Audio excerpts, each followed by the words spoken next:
The October wind rattled the shutters of the old Whitmore estate as Sarah Chen carefully navigated the narrow wooden stairs leading to the attic. Dust motes danced in the pale afternoon light, streaming through a grimy window, and each step creaked ominously beneath her feet. She had been hired by the current owners, the Hendersons, to research the historical significance of their newly purchased Victorian mansion in Salem, Massachusetts, but she hadn't expected to feel such an overwhelming sense of unease in what should have been a routine job. "Just old house settling," she muttered to herself, adjusting the strap of her leather satchel filled with notebooks and her digital camera.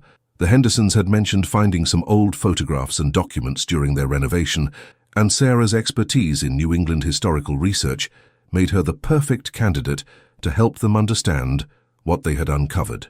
The attic stretched before her like a forgotten world, filled with covered furniture, trunks and boxes that had been accumulating dust for decades.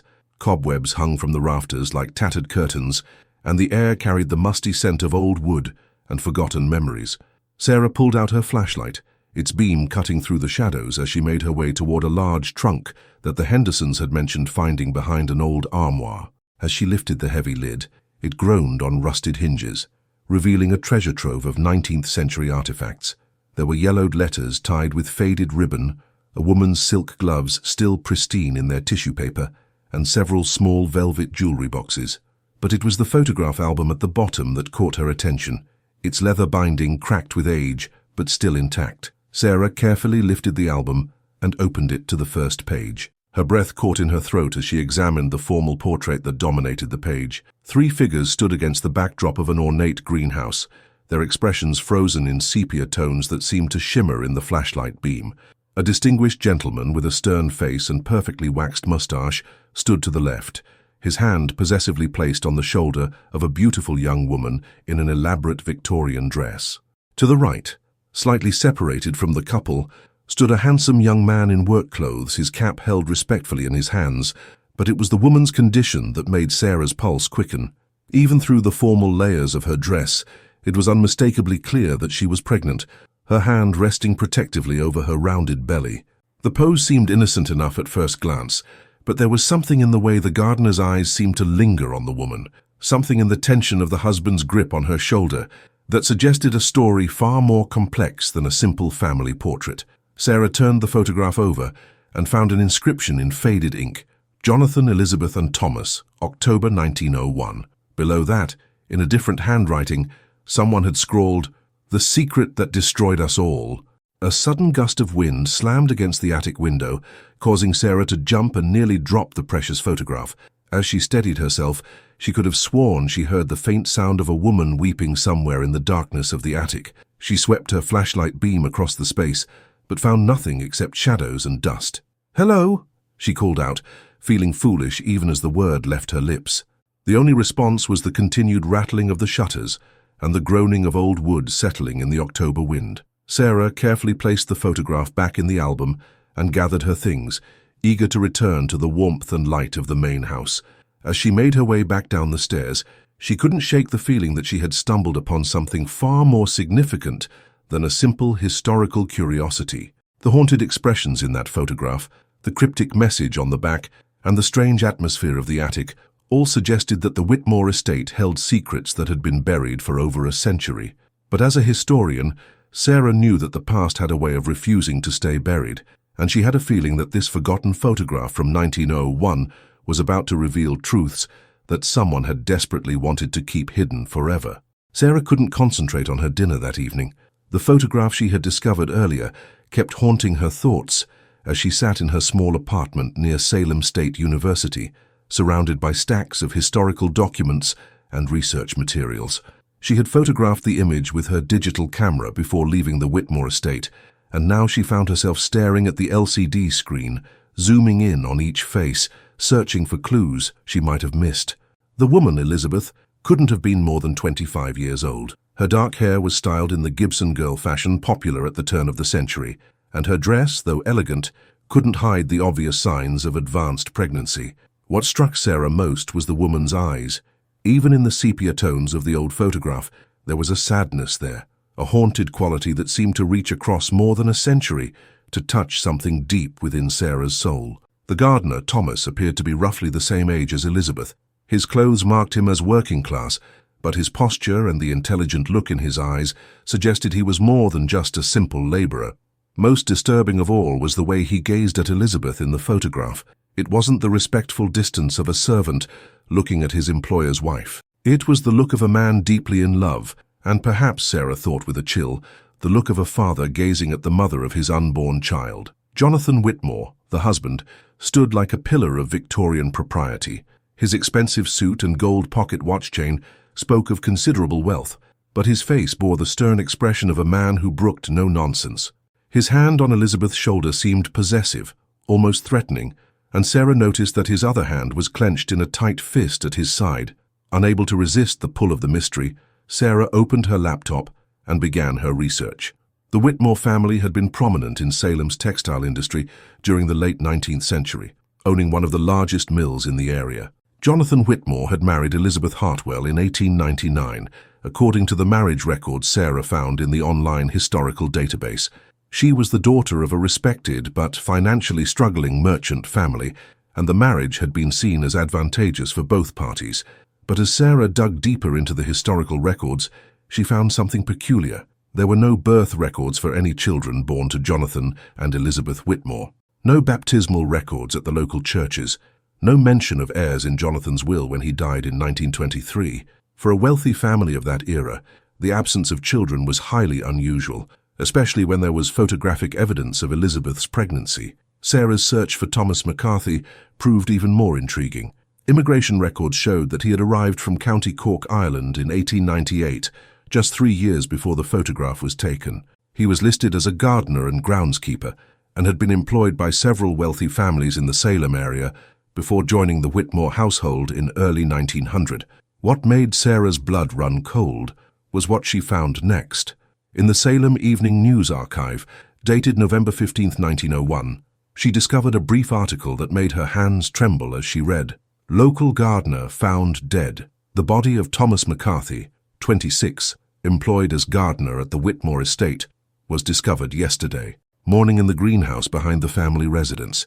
Sheriff Campbell reports that Mr. McCarthy appears to have suffered a fatal head injury, though the circumstances remain unclear. Mr. Jonathan Whitmore stated that McCarthy had been working late, tending to Mrs. Whitmore's prize roses when the tragic accident occurred.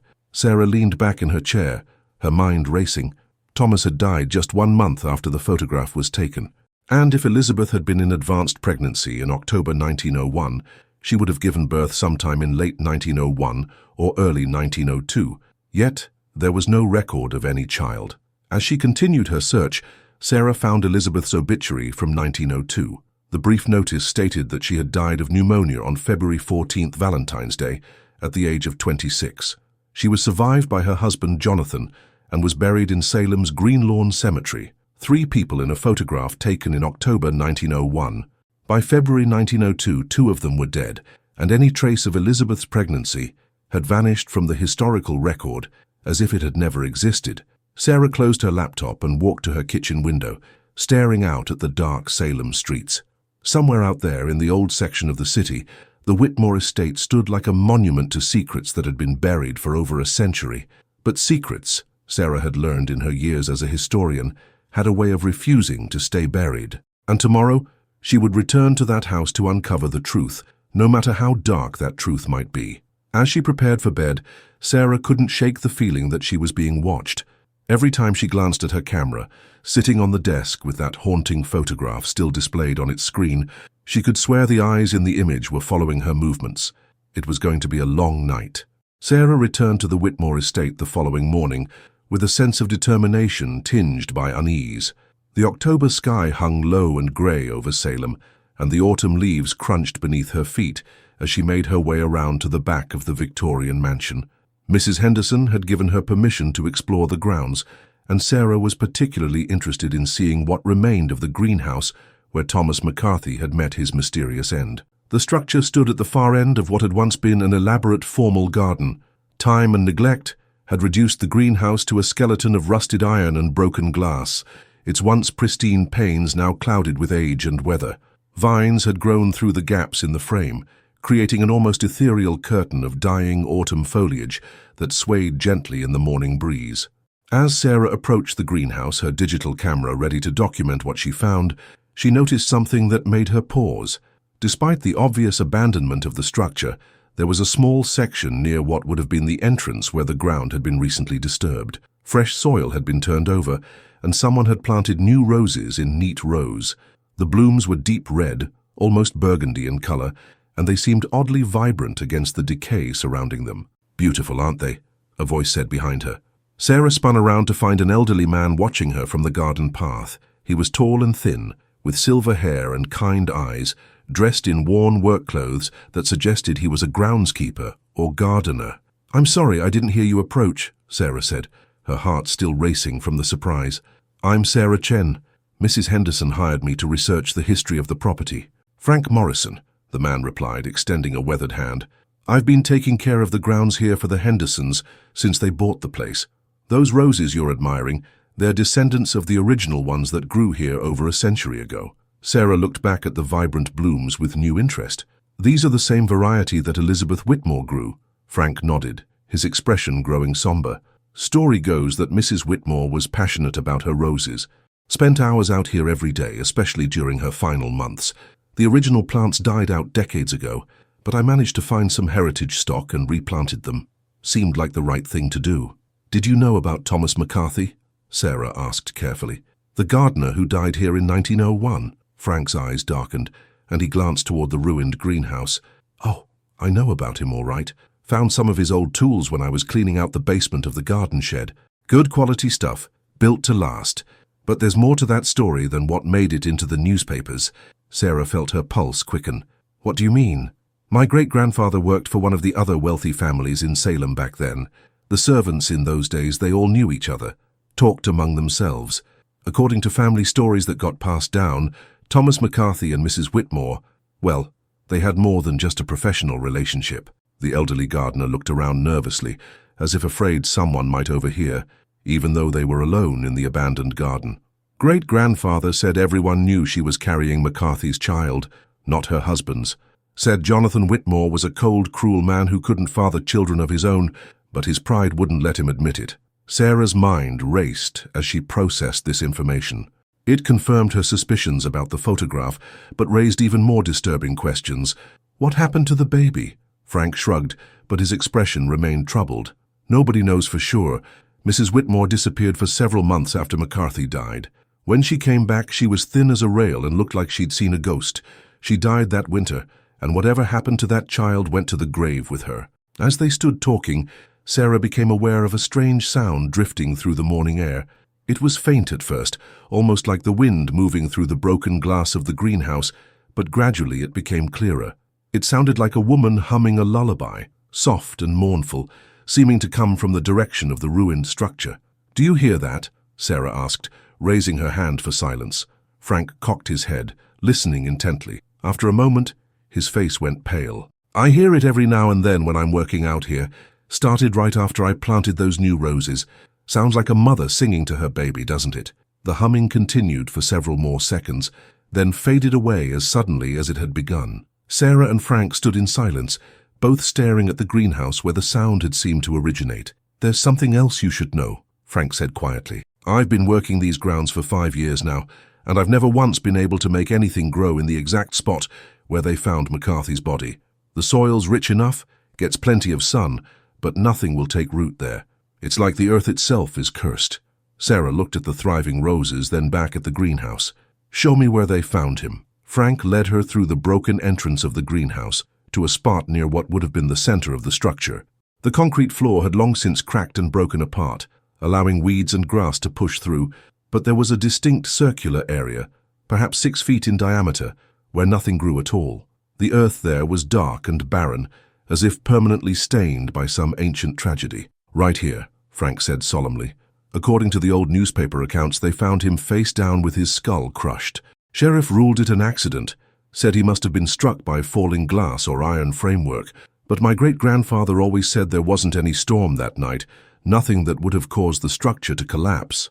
As Sarah knelt to examine the barren patch of earth, she felt a sudden chill that had nothing to do with the October morning. The humming began again, closer this time, and she could swear she felt someone watching her from the shadows of the ruined greenhouse.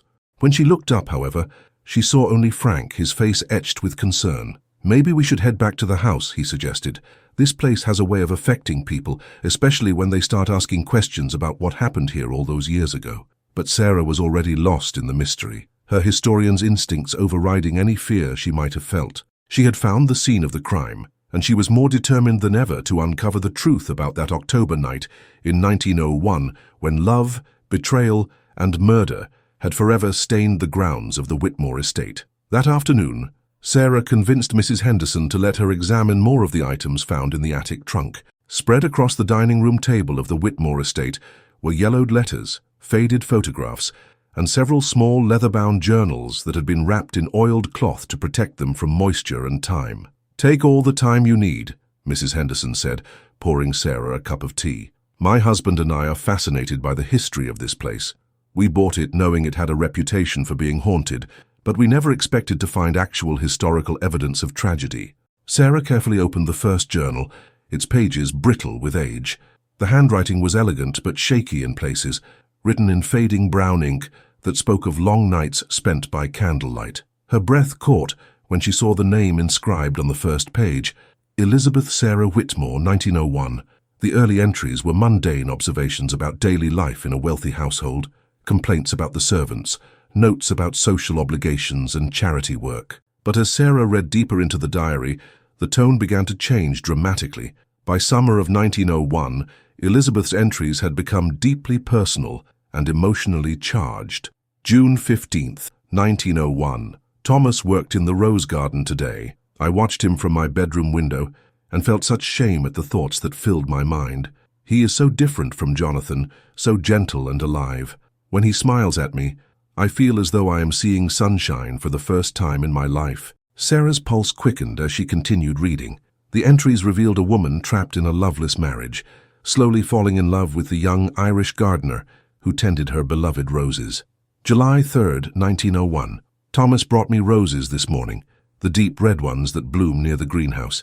When our hands touched as he passed them to me, I felt a spark that I have never experienced with my husband. I fear I am losing my mind, but I cannot stop thinking about him.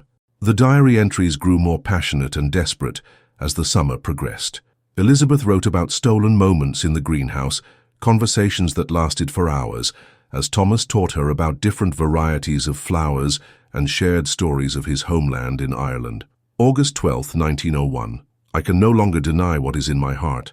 Thomas and I have found love in each other's arms, and though I know it is sinful, I cannot bring myself to regret it. For the first time since my marriage, I feel truly alive. He speaks to me as an equal, not as property to be managed and controlled. Sarah turned the page with trembling fingers, knowing she was about to read about the consequences of the forbidden affair. September 20th, 1901. I am with child. The timing makes it impossible to pass off as Jonathan's, as we have not shared a bed in over 6 months.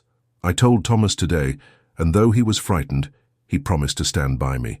We spoke of running away together, perhaps to California where no one knows us.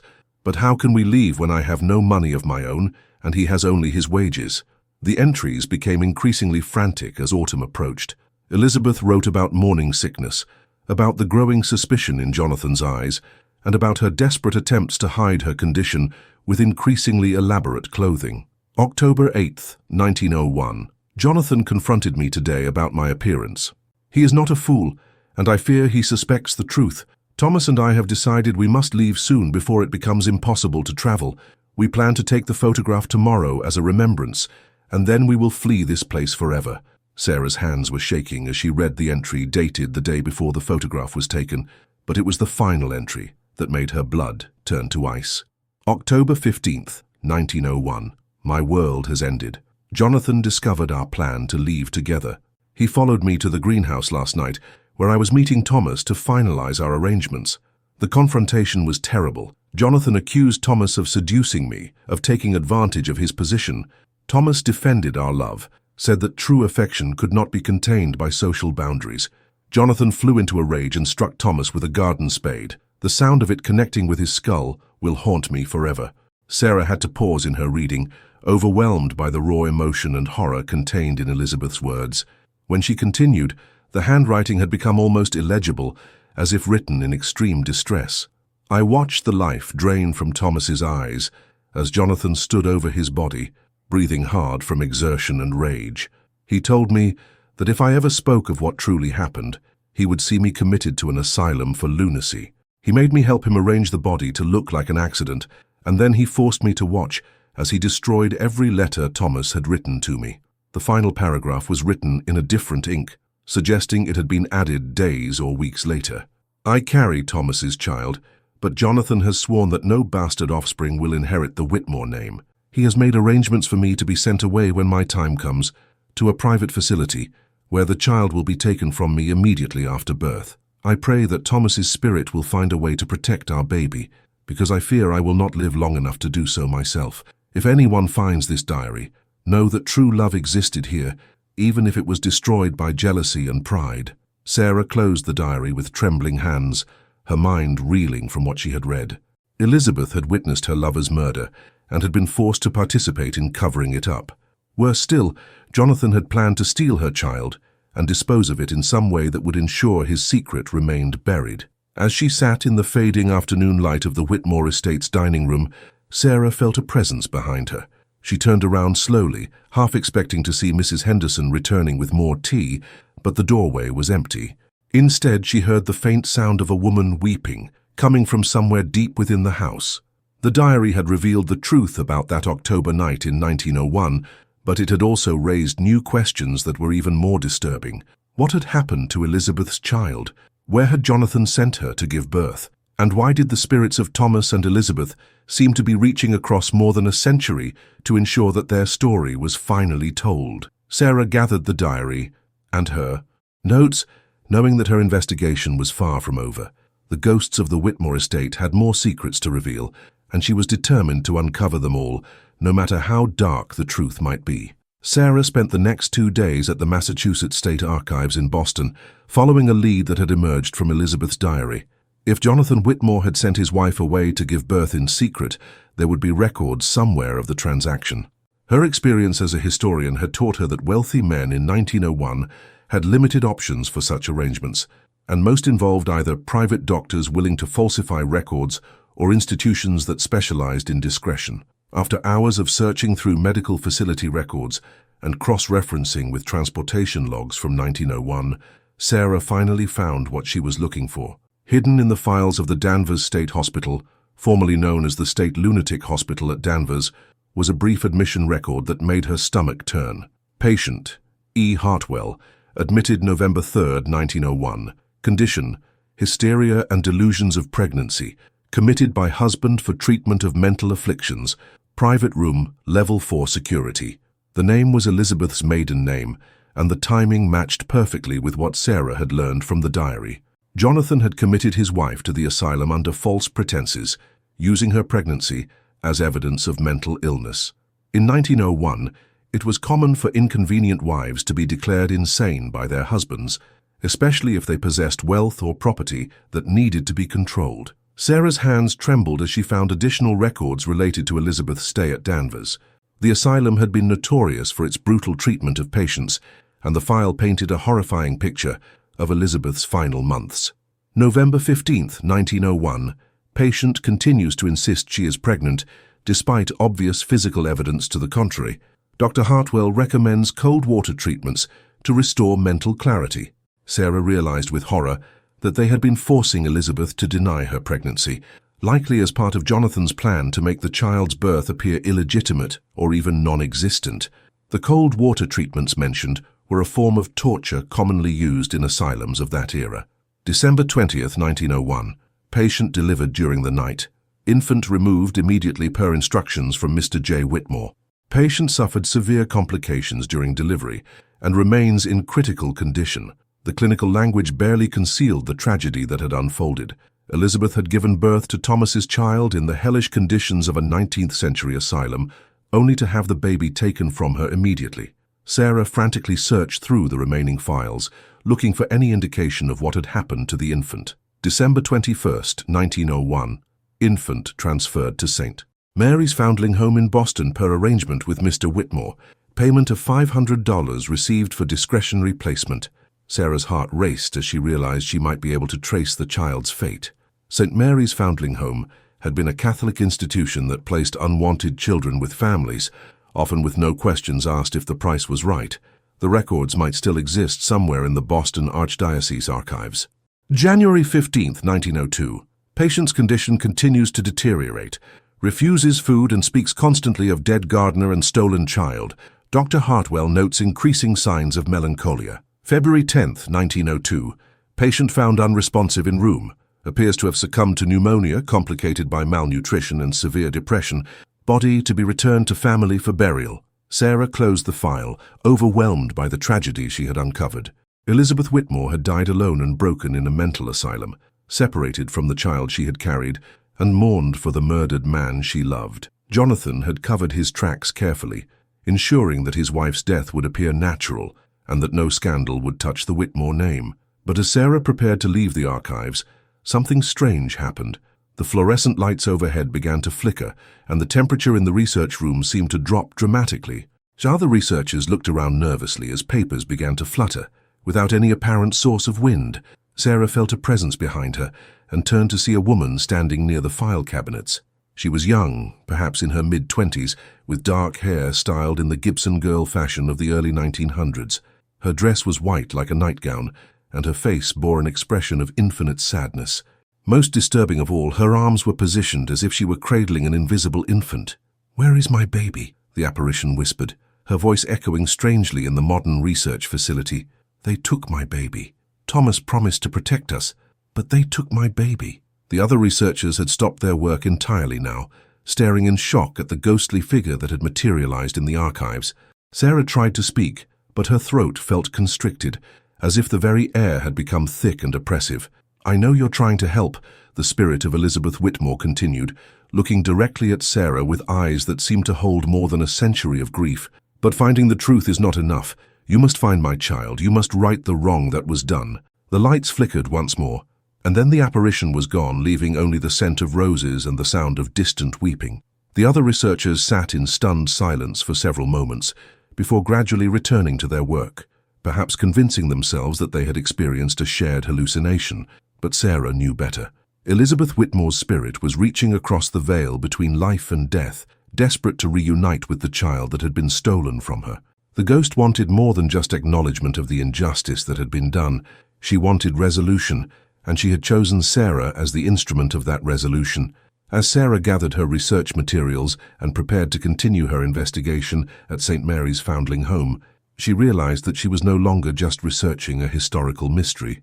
She had become part of a supernatural quest for justice that would not rest until the truth was fully revealed and the wrongs of the past were finally set right. The ghost of Elizabeth Whitmore was counting on her, and Sarah was determined not to let her down. The Boston Archdiocese archives were housed in a stone brick building that had once served as a convent.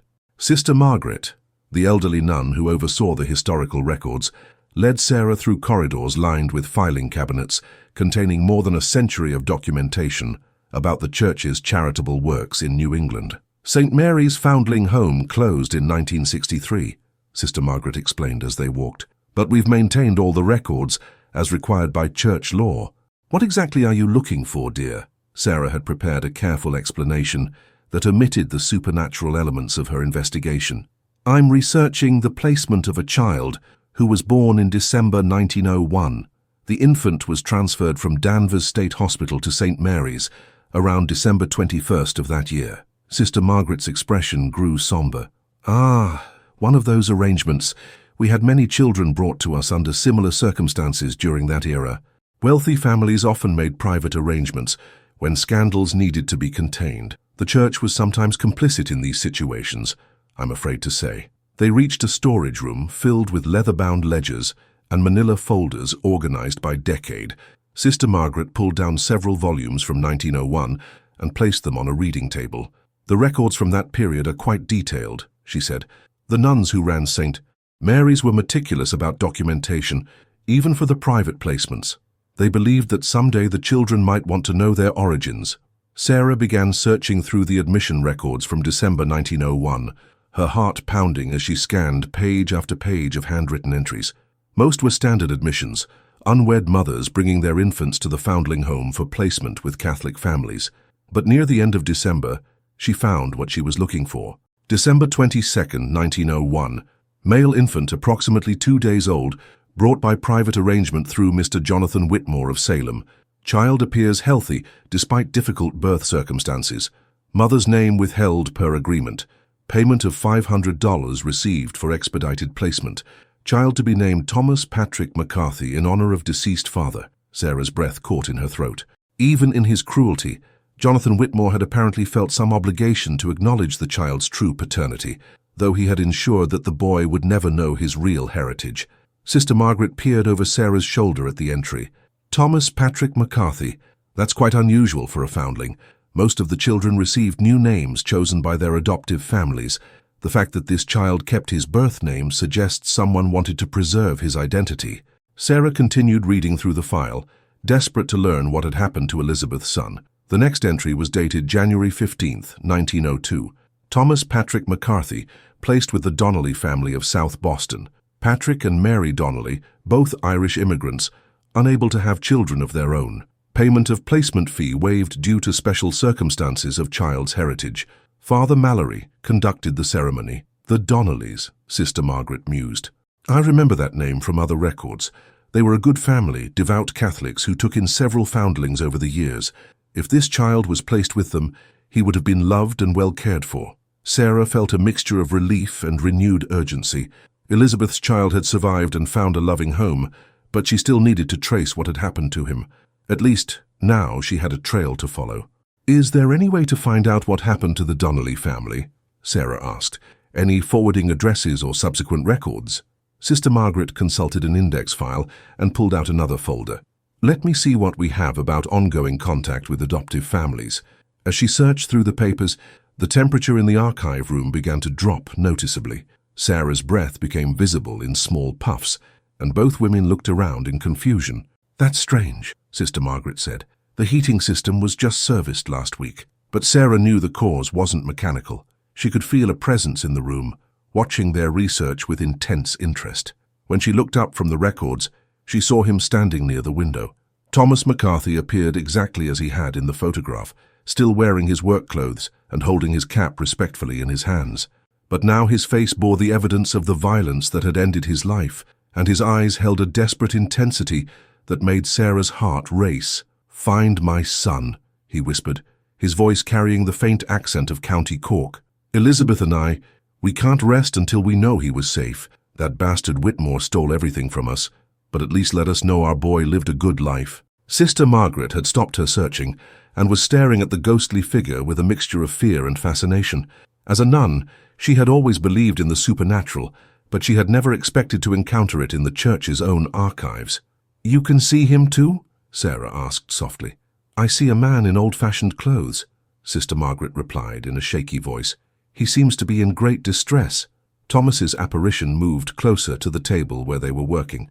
"Patrick Donnelly was a good man. He worked on the docks and raised my son as his own. The boy grew up strong and kind, became a teacher. He never knew the truth about his birth, but he carried something of Elizabeth and me in his heart." "Did he have children?" Sarah asked, addressing the ghost directly. "2 sons and a daughter. They're still alive, some of them, living in the Boston area under the Donnelly name. They don't know they carry the blood of the Whitmores and the McCarthys, don't know their grandfather died for love, and their grandmother was destroyed by jealousy." Sister Margaret was frantically searching through her files now, no longer questioning the supernatural nature of what was happening. "Here it is," she said. "Patrick Donnelly died 1954. Mary Donnelly died 1949. But there's a notation about their son Thomas. He became Thomas Donnelly, graduated from Boston College, became a high school teacher, married in 1925 to Catherine O'Sullivan." The ghost of Thomas McCarthy smiled for the first time since appearing. "He was named for me, even though they never knew the connection. Elizabeth would be so proud to know her child became an educator, helping other young people learn and grow." The family line continues, Sister Margaret continued reading. "Thomas and Catherine had 3 children. Michael Donnelly, born 1926, Catherine Donnelly, born 1928, and Patrick Donnelly, born 1930. Sarah was scribbling notes frantically, realizing that she might be able to locate living descendants of Elizabeth and Thomas's forbidden love. The ghost watched her work with an expression of growing peace. "Thank you," Thomas whispered as his form began to fade. "You're giving us what we never had in life. The chance to know our son was loved and our family line survived. Find them. Tell them where they came from. Let them know their parents died for love, not shame." As the temperature returned to normal and Thomas's spirit disappeared, Sarah and Sister Margaret sat in silence for several moments, both overwhelmed by what they had witnessed. "Well," Sister Margaret finally said, "I suppose the Church has always taught that love transcends death. I've never seen such a clear example of it, though." Sarah gathered her notes, knowing that her investigation was entering its final phase. She had found the child, learned of his fate, and discovered that his descendants were still alive. Now, she needed to locate the living members of the Donnelly family and decide whether to reveal the shocking truth about their heritage. But first, she had to return to the Whitmore estate. Elizabeth's spirit was waiting for news of her son, and Sarah suspected that the final confrontation with the past was yet to come. Sarah's hands trembled as she dialed the phone number she had found in the Boston directory. After cross-referencing birth records, marriage certificates, and death notices, she had located Michael Donnelly, the eldest surviving child of Thomas Patrick Donnelly. He was 79 years old and living in a retirement community in Quincy, Massachusetts. "Mr. Donnelly," Sarah said when a gravelly voice answered the phone. "My name is Sarah Chen, and I'm a historian researching families connected to the old Whitmore estate in Salem. I believe I may have found some information about your family's origins that might interest you." There was a long pause before Michael responded. "Whitmore? I don't know any Whitmores. My father was Thomas Donnelly, adopted from St. Mary's Foundling Home. He never knew anything about his birth family." "That's exactly what I'd like to discuss with you, Mr. Donnelly. Would it be possible for me to visit you tomorrow? I have some documents and photographs that I think you should see." Sarah drove to Quincy the next morning, carrying copies of the photograph, Elizabeth's diary excerpts, and the Foundling Home records. She had spent the night agonizing over how much to reveal to this elderly man who had no idea that his grandfather had been murdered and his grandmother had died in an asylum. Michael Donnelly met her in the common room of his retirement community. He was a distinguished-looking man with silver hair and intelligent blue eyes that reminded Sarah strongly of the Thomas McCarthy in the 1901 photograph. Despite his age, he moved with the grace of someone who had spent his career as a high school principal, and his handshake was firm and welcoming. "I have to admit I'm curious about what you found," he said as they settled into comfortable chairs by a window overlooking a small garden. Dad always wondered about his origins, but the nuns at St. Mary's told him his birth records were sealed. He made peace with never knowing, but I think it always bothered him a little. Sarah began carefully, showing him the photograph first. This was taken in October 1901 at the Whitmore estate in Salem. "The man on the right is your biological grandfather, Thomas McCarthy. The woman in the center is your biological grandmother, Elizabeth Whitmore." Michael studied the photograph intently, his expression growing more amazed by the moment. "The resemblance is remarkable," he murmured. "This man looks exactly like my father did when he was young, and something about the woman's eyes. My sister Catherine has eyes just like that." "There's more to the story," Sarah said gently. "But I want you to know that it involves some difficult circumstances.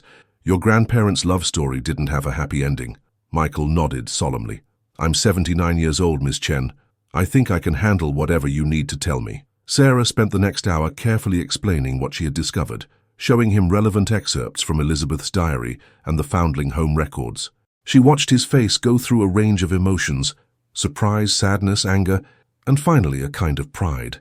"So my grandfather was murdered for loving the wrong woman," Michael said finally. "And my grandmother died alone in an asylum, separated from her child. That's a tragedy worthy of Shakespeare." "Your father was loved and well cared for by the Donnellys," Sarah assured him. "By all accounts, he lived a wonderful life and never knew the pain his birth parents endured." Michael was quiet for several minutes, studying the photograph again. "You know, Dad always had this habit of talking to roses. Whenever we visited gardens or parks, he would stop and spend time looking at the flowers, almost like he was having a conversation with them. Mum used to tease him about it, but maybe it was something deeper. Maybe he inherited his mother's love for roses." "There's something else you should know," Sarah said carefully. "I believe your grandparents' spirits are still connected to the Whitmore estate. I've experienced some unusual phenomena during my research." To her surprise, Michael didn't seem shocked by this revelation. That doesn't surprise me at all. My family has always been sensitive to unusual things. My daughter claims she can sense presences in old buildings, and my grandson has had dreams about people he's never met. If Thomas and Elizabeth died with unfinished business, it makes sense that they would find a way to make contact. Would you be willing to visit the estate with me? Sarah asked. I think they would want to meet you, to know that their son's family turned out well. Michael considered this carefully. I'd like that very much, but first I want to call my sister Catherine and my nephew Patrick. They should hear this story too. Catherine especially. She's always been interested in genealogy and family history. 2 days later, Sarah found herself back at the Whitmore estate with 3 members of the Donnelly family. Catherine Donnelly Walsh was a retired librarian in her 70s who bore such a strong resemblance to Elizabeth that Sarah had gasped when she first saw her. Patrick Donnelly, Michael's nephew, was a lawyer in his 50s who had inherited the family's Irish features and Thomas McCarthy's kind eyes. Frank Morrison, the groundskeeper, met them at the garden gate and led them toward the greenhouse ruins. I've been working here for 5 years, he told the Donnelly family, and I've never seen the roses bloom as beautifully as they have this week. It's like the plants know something special is about to happen. As they approached the greenhouse, Sarah felt the familiar chill in the air that signaled supernatural activity. The Donnelly family members looked around nervously as the temperature dropped and a soft humming began to drift through the afternoon air. That's the lullaby, Catherine whispered, tears forming in her eyes. I used to sing that same song to my children. I learned it from my father, and he said his adoptive mother taught it to him. The humming grew stronger, and suddenly both spirits materialized in the ruins of the greenhouse. Thomas and Elizabeth appeared side by side, looking exactly as they had in the 1901 photograph, but now their faces were filled with joy and wonder as they gazed at their descendants. Our family, Elizabeth whispered, her voice carrying clearly in the autumn air. Look how beautiful they are, Thomas. Look what our love created. The 3 Donnelly family members stood transfixed as their ghostly ancestors moved closer. There was no fear in their faces, only amazement and a deep sense of connection that transcended the boundaries between life and death. Thank you, Thomas said, looking directly at Sarah. You've given us the greatest gift possible. We can see that our son lived well, that our love bore fruit in these wonderful people. Michael stepped forward, his voice steady despite the tears in his eyes. We're proud to be your descendants. Your love story will be remembered and honored. As the spirits of Thomas and Elizabeth began to fade, their expressions were peaceful for the first time since Sarah had encountered them. The century-old cycle of grief and longing was finally coming to an end, replaced by the joy of reunion and the knowledge that their sacrifice had not been in vain. The peaceful reunion between the spirits and their descendants was shattered by a sudden violent wind that swept through the greenhouse ruins. The temperature plummeted even further, and the autumn sky above darkened ominously, despite the fact that it was only mid-afternoon. Sarah felt a malevolent presence approaching, something far more sinister than the gentle spirits of Thomas and Elizabeth. He's coming, Elizabeth's ghost whispered urgently, her form flickering as if fighting to remain visible. Jonathan knows what you've done. He's coming to stop the truth from being revealed. The Donnelly family huddled closer together as an oppressive force seemed to press down on them from all directions. Frank Morrison, the groundskeeper, backed away toward the house, his face pale with terror. What's happening? Catherine asked, her voice barely audible above the howling wind that had sprung from nowhere. Before anyone could answer, a third spirit materialized in the ruins of the greenhouse. Jonathan Whitmore appeared exactly as he had in the photograph, but his face was contorted with rage, and his eyes burned with a century of accumulated hatred. Unlike the gentle manifestations of Thomas and Elizabeth, Jonathan's presence radiated pure malevolence. You meddling fools! Jonathan's ghost snarled, his voice echoing with otherworldly power. I spent decades ensuring that my shame would remain buried. I will not allow these bastard descendants to claim any connection to the Whitmore name. Sarah stepped protectively in front of the Donnelly family, though she knew her physical presence would offer little protection against a supernatural entity. The truth is already out, Jonathan. These people know their heritage and they have every right to honor their grandparents' memory. Jonathan's spirit moved closer, and Sarah could feel waves of cold anger radiating from his ghostly form. Rights? What rights do the offspring of servants have to my family's legacy?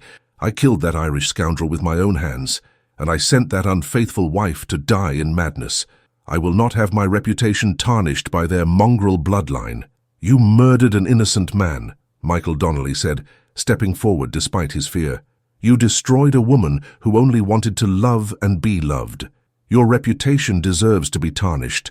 Jonathan's rage intensified, and suddenly objects in the greenhouse ruins began to move violently.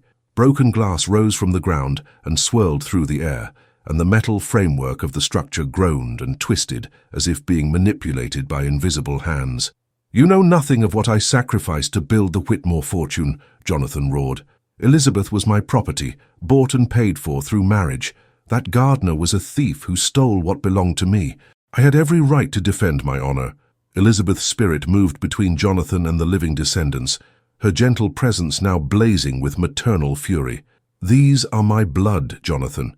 You took my life, you took my child, but you will not harm my family. The confrontation between the spirits intensified, with Thomas and Elizabeth standing united against Jonathan's malevolent force. The very air seemed to crackle with supernatural energy as the three ghosts engaged in a battle that had been building for more than a century. You never loved me, Elizabeth accused, her voice carrying all the pain of her tortured final months. I was nothing more than a breeding mare to you, something to produce heirs for your precious family name. When I found real love with Thomas, you couldn't bear the thought that someone could give me what you never could. Jonathan's ghostly form wavered as Elizabeth's words struck home. Love? You speak of love? That Irish peasant filled your head with romantic nonsense while plotting to steal my wealth. He seduced you because he saw an opportunity to improve his station in life. That's a lie, Thomas's spirit interjected, his own anger now burning bright. I loved Elizabeth for her kindness, her intelligence, her gentle spirit. I would have been content to live in poverty with her if it meant we could be together. You, on the other hand, saw her as nothing more than a beautiful object to display your success. The supernatural battle raged around them, with the living occupants caught in the middle of forces they could barely comprehend. Sarah realized that this confrontation had been inevitable from the moment she discovered the photograph. The truth about that October night in 1901 had been seeking release for more than a century, and now all the principal players were finally able to face each other without the constraints of mortality. The child should have died with its mother, Jonathan hissed, his form growing more solid as his hatred intensified. I paid good money to ensure that bastard offspring would disappear without a trace.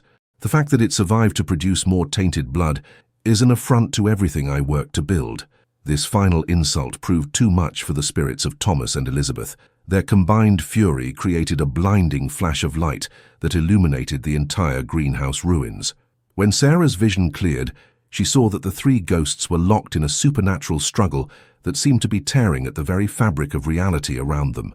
Patrick Donnelly, the lawyer, found his voice despite his terror. You have no power over us, Whitmore. We're not afraid of a dead man's prejudices. Your time ended in 1923, and the world has moved far beyond your narrow-minded hatred. Jonathan's attention turned to Patrick, and his ghostly eyes burned with renewed fury. Insolent boy. I'll show you what power the dead can wield when their will is strong enough. The wind reached hurricane force, and Sarah realized that they were all in genuine physical danger. Jonathan's spirit had grown so powerful through a century of accumulated rage that he was beginning to affect the physical world in catastrophic ways. She had to find a way to end this supernatural battle before someone was seriously hurt. But even as she searched for a solution, Sarah knew that this confrontation was far from over. The climactic battle for the souls of the Whitmore estate had only just begun, and the outcome would determine whether love or hatred would ultimately triumph over the grave. Sarah knew she had to act quickly before Jonathan's supernatural rage caused real harm to the living people caught in the ghostly battle. As debris whirled around them and the temperature dropped to nearly freezing, she remembered something from Elizabeth's diary that might provide the key to ending this century-old conflict. The photograph, Sarah shouted over the howling wind. We need the original photograph. She fought her way through the supernatural storm toward her car, where she had left her research materials. Behind her she could hear the Donnelly family calling out in fear as Jonathan's spirit grew more violent and destructive. You cannot change what was done, Jonathan's voice boomed across the estate grounds. I am bound to this place by my righteous anger, and I will not allow my family's honor to be destroyed by the offspring of servants. Sarah reached her car and grabbed the leather photo album, clutching it tightly as she struggled back toward the greenhouse ruins. The wind seemed to be fighting her every step, as if Jonathan's spirit was trying to prevent her from returning with the evidence of his crimes. When she reached the others, she found Thomas and Elizabeth's spirits locked in direct combat with Jonathan's malevolent force. The three ghosts appeared to be grappling with each other in a supernatural wrestling match that was causing the very air around them to shimmer and distort. "Elizabeth," Sarah called out, holding up the photograph album. "Your diary mentioned that this photograph was taken as a remembrance before you and Thomas planned to leave together. What did you mean?" Elizabeth's spirit turned towards Sarah, her ghostly form wavering as she struggled to maintain her manifestation while fighting Jonathan's assault.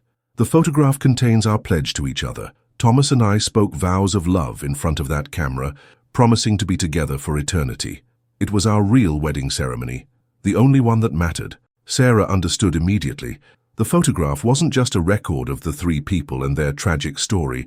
It was a supernatural contract, a binding testament to the love between Thomas and Elizabeth that had given their spirits the power to persist beyond death. "Then you're already married," Sarah said, opening the album and holding up the original photograph.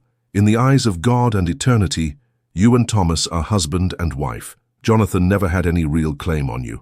The effect was instantaneous and dramatic. As soon as Sarah spoke these words while holding the photograph, a brilliant light emanated from the image itself. The supernatural wind died down, and Jonathan's spirit let out a howl of rage and frustration that seemed to shake the very foundations of the estate. "No," Jonathan screamed. "She was my wife by law. The marriage contract gave me ownership of her body and soul." "Love transcends law," Thomas's spirit replied, his form now glowing with the same ethereal light as the photograph. "Elizabeth chose me freely, without coercion or financial arrangement. Our bond was forged in genuine affection, not in legal documents and social obligation." Elizabeth moved to stand beside Thomas, and their spirits began to merge into a single radiant presence that seemed to embody pure love and devotion. "I was never truly yours, Jonathan. My body may have been bound by marriage contracts, but my soul always belonged to Thomas." The combined spirit of Thomas and Elizabeth faced Jonathan with serene confidence, their love providing a shield that his hatred could not penetrate. For the first time since appearing, Jonathan's ghostly form began to waver and lose its coherence. "This is impossible," he raged. "I destroyed your love. I killed him and drove you to madness. I scattered your child to the winds. How can you still stand against me?" "Because love is stronger than death," Elizabeth replied gently, "and stronger than hatred. You could destroy our bodies, but you could never touch what we felt for each other.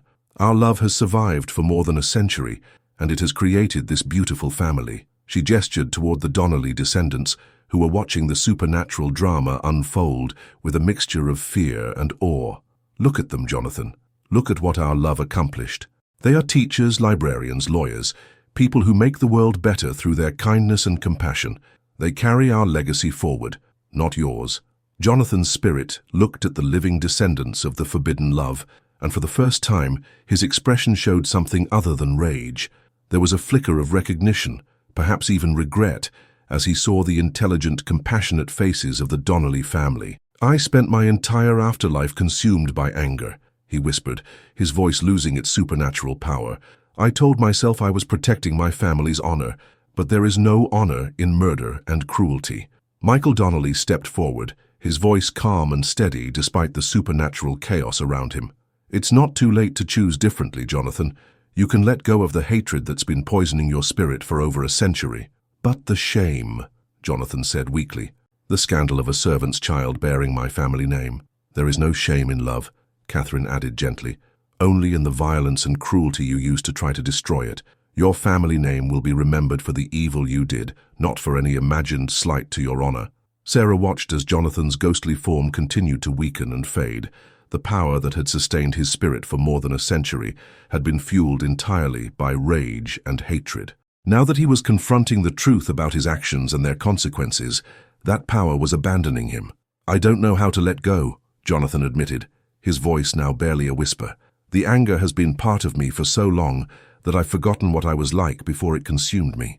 Thomas and Elizabeth's combined spirit moved closer to their former tormentor, and to Sarah's amazement, their expression was one of compassion rather than vindictiveness. "We forgive you, Jonathan," Elizabeth said softly, Not because what you did was right, but because holding on to hatred will only perpetuate the cycle of pain. We choose to break that cycle now." The moment Elizabeth spoke those words of forgiveness, a profound change came over the entire scene. The oppressive atmosphere that had hung over the Whitmore estate for more than a century began to lift, replaced by a sense of peace and resolution that seemed to emanate from the very ground. Beneath their feet, Jonathan's spirit looked up at Thomas and Elizabeth with wonder and gratitude. "How can you forgive me after everything I took from you?" "Because forgiveness sets us all free," Thomas replied. "You, us, and our descendants. The past is over, Jonathan. It's time for all of us to find peace." As the three spirits stood together in the ruins of the greenhouse where so much tragedy had begun, Sarah realized that she was witnessing something extraordinary. The power of love and forgiveness was literally transforming the supernatural landscape of the estate, healing wounds that had festered for more than a century, and finally allowing the dead to rest in peace. As the three spirits stood together in reconciliation, the photograph in Sarah's hands began to glow with an otherworldly light that seemed to pulse with the rhythm of a gentle heartbeat. The image itself appeared to be changing, as if the sepia tones were being infused with vibrant color and life. "Look," Catherine whispered, pointing at the photograph. "The picture is different."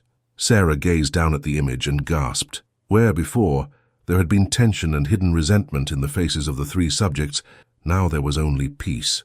Thomas and Elizabeth appeared to be radiating joy and love, while Jonathan's stern expression had softened into something approaching contentment. "The photograph is showing us what could have been," Elizabeth's spirit explained, her voice now filled with warmth rather than the sorrow that had characterized her previous manifestations. "If hatred had not triumphed over love, if fear had not conquered compassion, this is how our story might have ended." The light from the photograph began to spread beyond the image itself, creating a warm, golden glow that enveloped the entire greenhouse ruins. As the light touched the broken glass and twisted metal of the old structure, something miraculous began to happen. The greenhouse started to restore itself, glass panes reforming and metal straightening as if time itself was being reversed. "This is impossible," Frank Morrison breathed, watching in amazement as the ruined building rebuilt itself before their eyes. "Love makes all things possible," Thomas's spirit replied, his form now completely free of the wounds that had marked his violent death. "When forgiveness replaces vengeance, when compassion conquers cruelty, the very fabric of reality can be healed." Patrick Donnelly pulled out his cell phone to record the miraculous transformation, but found that the device wouldn't function in the presence of such powerful supernatural energy. "I don't think technology can capture something like this," he said with wonder. "This is something that can only be experienced, not documented." As the greenhouse completed its restoration, the building appeared exactly as it would have in 1901, with pristine glass panels and elegant iron framework. But this wasn't just a reconstruction of the original structure. It was something new and better, infused with the healing power of love and forgiveness. Inside the restored greenhouse, Elizabeth's prize roses began to bloom in impossible profusion. Flowers of every color imaginable burst into existence, filling the air with a fragrance so beautiful that it brought tears to the eyes of everyone present. These weren't just ordinary roses, but something transcendent, each bloom representing a moment of love that had triumphed over hatred. "Our garden," Elizabeth said with joy, her spirit now appearing as radiant and beautiful as she must have been in life. "Thomas, look at our garden. It's more beautiful than we ever dreamed it could be."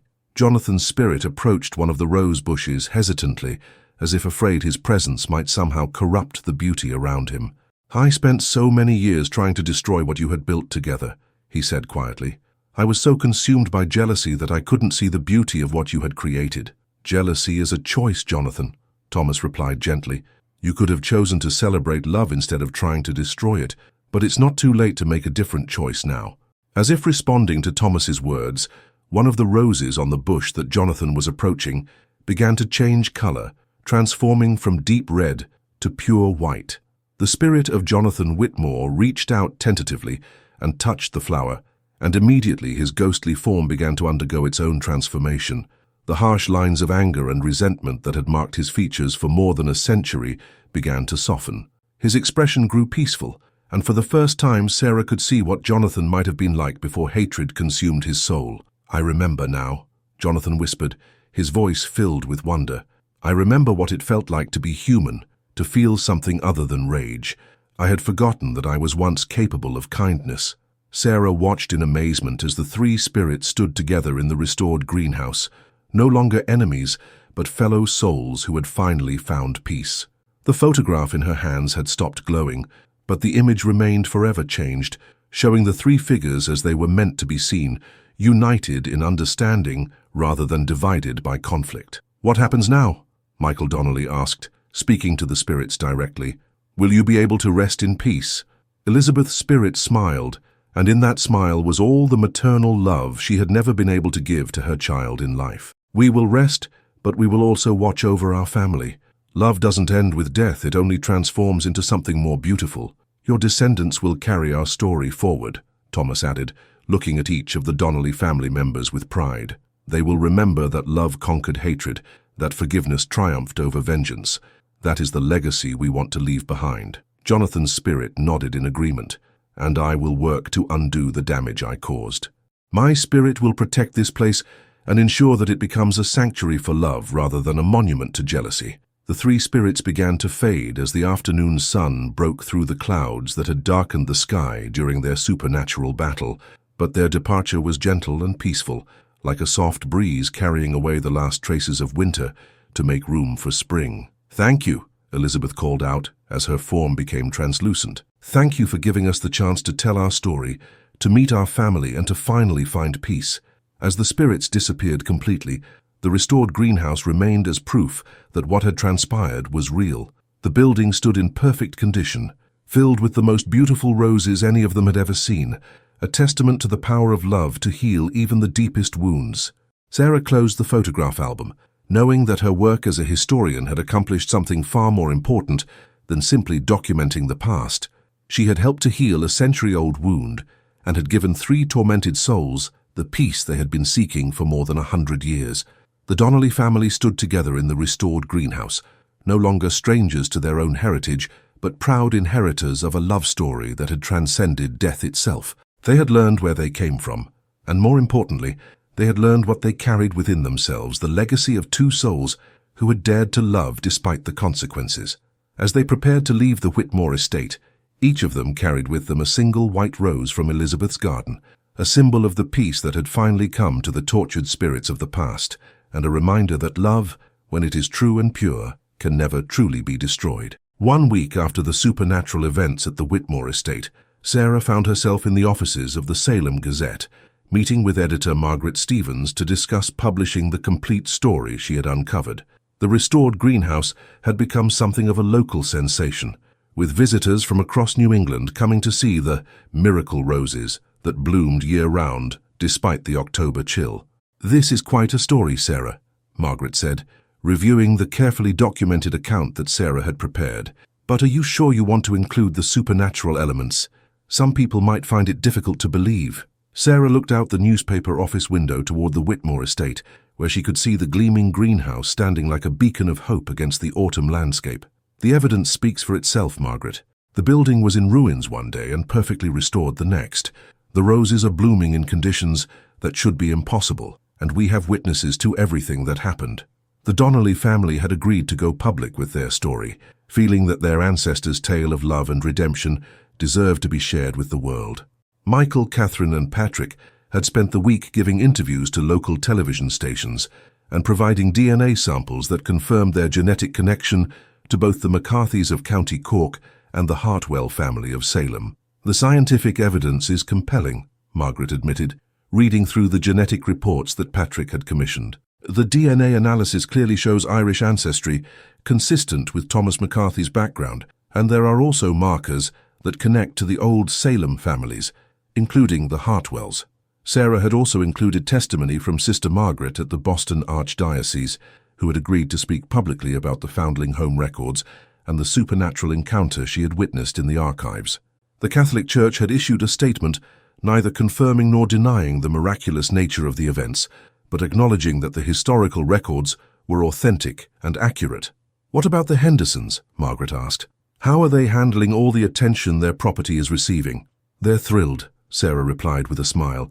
"They've decided to open the greenhouse to the public as a memorial garden dedicated to love and forgiveness. They want it to be a place where people can come to reflect on the power of compassion to heal old wounds. The phone on Margaret's desk rang, and she answered it quickly. After a brief conversation, she hung up and looked at Sarah with excitement. That was the producer from American Mysteries on the Discovery Channel. They want to do a full documentary about the Whitmore case, including interviews with you and the Donnelly family. Sarah felt a mixture of pride and responsibility. The story she had uncovered was resonating with people far beyond Salem, touching something deep in the human psyche about the enduring power of love and the possibility of redemption even after death. "There's something else," Sarah said, pulling out a letter she had received that morning. "This came from Ireland. It's from the County Cork Historical Society. They've been researching the McCarthy family genealogy and want to invite the Donnellys to visit the family's ancestral home." Margaret read the letter with growing amazement. "They're offering to fund the entire trip, and they want to dedicate a memorial to Thomas McCarthy in the village where he was born." "Thomas's story has touched people around the world," Sarah explained. "The idea of a young man who died for love, whose sacrifice was finally vindicated after more than a century, has captured imaginations everywhere. There are already plans for similar memorials in Boston and right here in Salem." As they talked, Sarah's phone buzzed with another call. This time it was Dr. James Richardson, a parapsychologist from Harvard University who specialized in studying supernatural phenomena. "Ms. Chen," Dr. Richardson said when Sarah answered, "I've been following your case with great interest. Would you be willing to allow my team to conduct some scientific measurements at the greenhouse? We're particularly interested in documenting the electromagnetic anomalies that seem to be occurring there." Sarah agreed to the request, knowing that scientific validation of the supernatural elements would only strengthen the credibility of the story. Over the past week, several other researchers had reported unusual energy readings in and around the restored greenhouse. After ending the call, Sarah turned back to Margaret. "I think we're witnessing something unprecedented here. This isn't just a historical curiosity or a ghost story. It's proof that love really can transcend death, that forgiveness really can heal the deepest wounds." Margaret nodded, clearly moved by the implications of what Sarah had discovered. "When do you want to publish the full story?" "Tomorrow," Sarah said without hesitation. "On November 15th, exactly 124 years after Thomas McCarthy's death was first reported in this same newspaper. It seems fitting that the truth should finally be revealed on the anniversary of when the lies began." As Sarah prepared to leave the newspaper office, she felt a familiar presence nearby. She turned toward the window and saw a faint reflection in the glass, 3 figures standing together in harmonious unity. Thomas, Elizabeth, and even Jonathan appeared briefly in the reflection, smiling and nodding their approval of Sarah's decision to share their story with the world. The reflection faded quickly, but Sarah knew that the spirits were at peace with her choice. They wanted their story told not for revenge or vindication, but as a message of hope for anyone who had ever loved deeply, lost tragically, or struggled to find forgiveness for past mistakes. Tomorrow, the Salem Gazette would publish the complete account of the forgotten photograph from 1901 and the shocking secret it had revealed. The story would spread across the country and around the world, touching millions of people, with its message that love is indeed stronger than death and that redemption is possible for even the most tormented souls. But for Sarah, the most important part of the story had already been written. 3 souls had found peace, a family had discovered their heritage, and an old wound had finally been healed. The forgotten photograph had served its purpose, revealing not just a secret from the past, but a truth that would resonate for generations to come.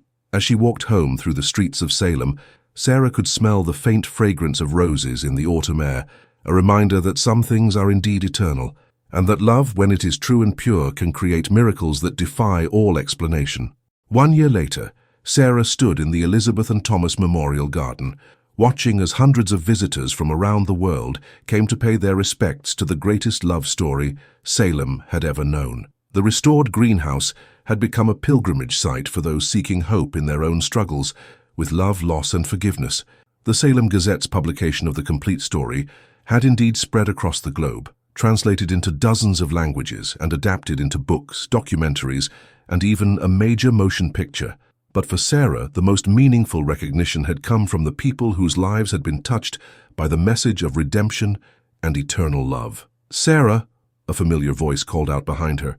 She turned to see Michael Donnelly approaching, accompanied by a young woman in her 20s, who bore a striking resemblance to the Elizabeth in the famous photograph. "Michael, how wonderful to see you," Sarah said, embracing the elderly man who had become like family to her over the past year.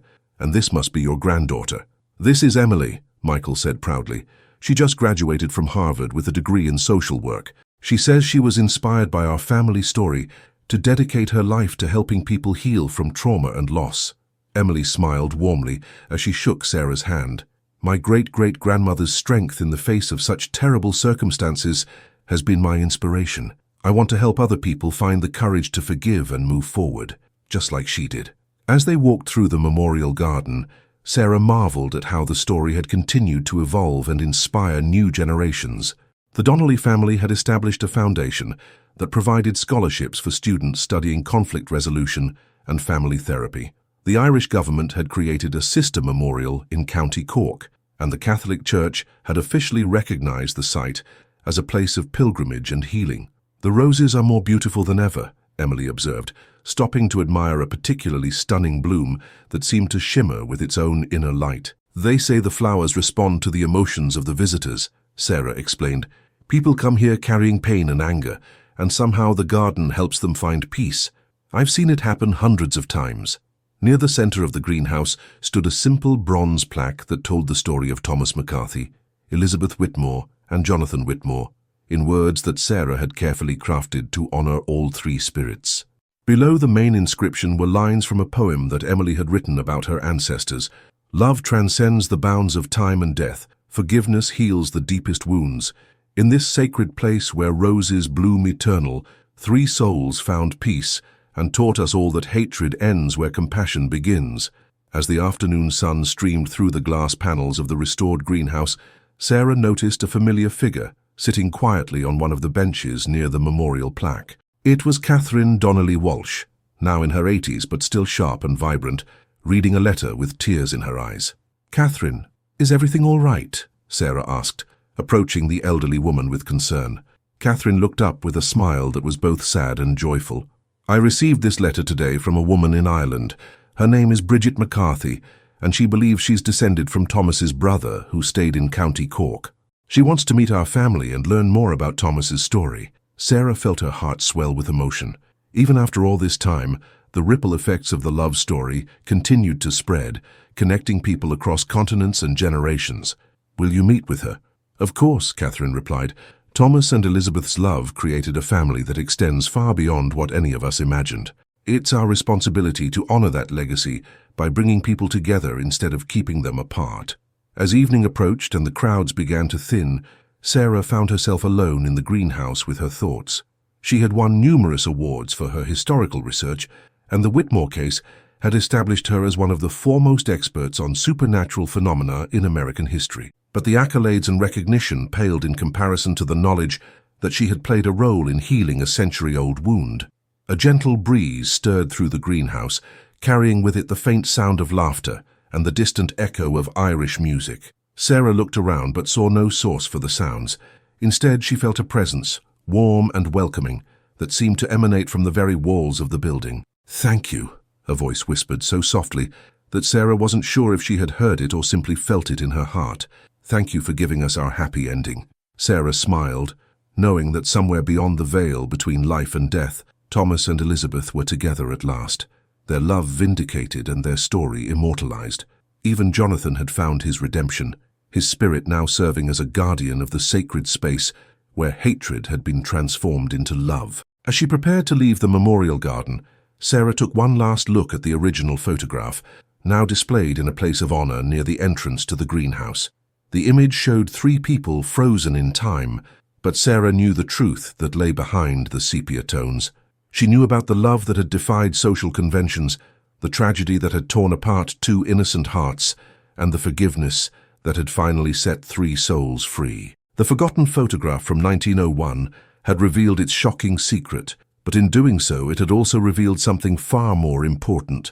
It had shown the world that love really is stronger than death, that forgiveness really can heal any wound, and that even the darkest secrets can be transformed into sources of light and hope.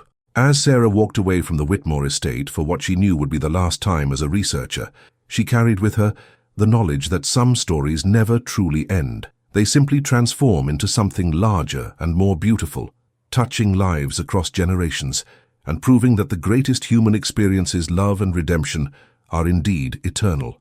In the greenhouse behind her, the roses continued to bloom in impossible beauty. Tended by invisible hands and nourished by a love that had conquered death itself, the forgotten photograph had done its work, and now its subjects could rest in peace, knowing that their story would inspire lovers, comfort the grieving, and remind the world that forgiveness is always possible, no matter how deep the wounds or how long the pain has lasted. The love of Thomas McCarthy and Elizabeth Whitmore had become legend, and legends, Sarah knew, have a way of living forever.